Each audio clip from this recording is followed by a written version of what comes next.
এই রমাদানে আমাদের কি করণীয়, কি বর্জনীয়, সংক্ষেপে রমাদানে, আসন্ন রমাদানে আমাদের 7টি করণীয়। 1 নাম্বার করণীয়, এই রমাদানকে আপনি কোরআনময় করে তুলুন। কোরআনময় করে তুলুন 2025-এর রমাদান। এই হচ্ছে আজকের প্রোগ্রামের স্লোগান। জোরে বলেন ঠিক কি? কোরআন তেলাওয়াত করতে রাজি আছেন?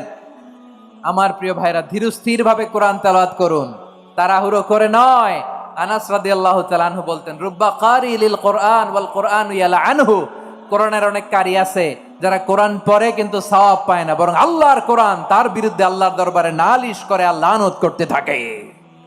আমরা কি ওই রকম কোরআনের তেলাওয়াতকারী হতে চাই?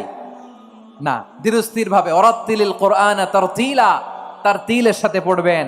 বিষ্ণু ঈসা ইসলাম কানা ইয়ামুদ্দু সাওতাহু মাদ্দান, টেনে টেনে পড়তেন।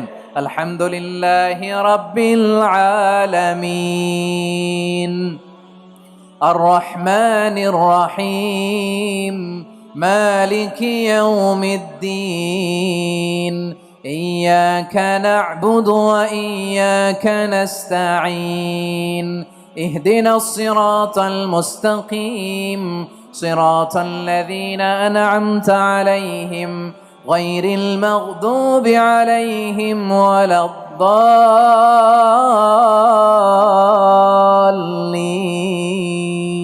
পড়েন আমিন। কানা ইয়ামুদ্দু সাওতাহু মাদ্দান, টেনে টেনে পড়তেন। ওয়া কানা ইউকাত্তিউ আয়াতাহু, ইউকাত্তিউ আয়াতান আয়াতান, প্রত্যেক আয়াত পড়ে পড়ে তিনি থামতেন। এভাবে কোরআন পড়তে হবে। আমাদের অনেক মা বোনেরা আজকের এই চাঁপাইনবাবগঞ্জের প্রোগ্রামের অনেকগুলো মহিলা প্যান্ডেল আমি ল্যান্ডিং করার সময় দেখেছি। আমার অনেক বোনেরা, ওনারা কোরআন খতম করতে যে এমন ভাবে তেলাওয়াত করেন, কোরআন তেলাওয়াতের আদব আর অবশিষ্ট থাকে না। আমরা তার তিলের সাথে তেলাওয়াত করব, যেমনটি আমি পড়ে শোনালাম।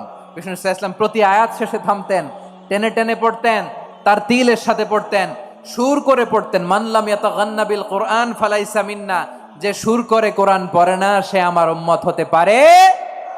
জাইয়িনুল কোরআন বিআসওয়াতিকুম, বিষ্ণু বলেন সুর করে কোরআন পড়বা।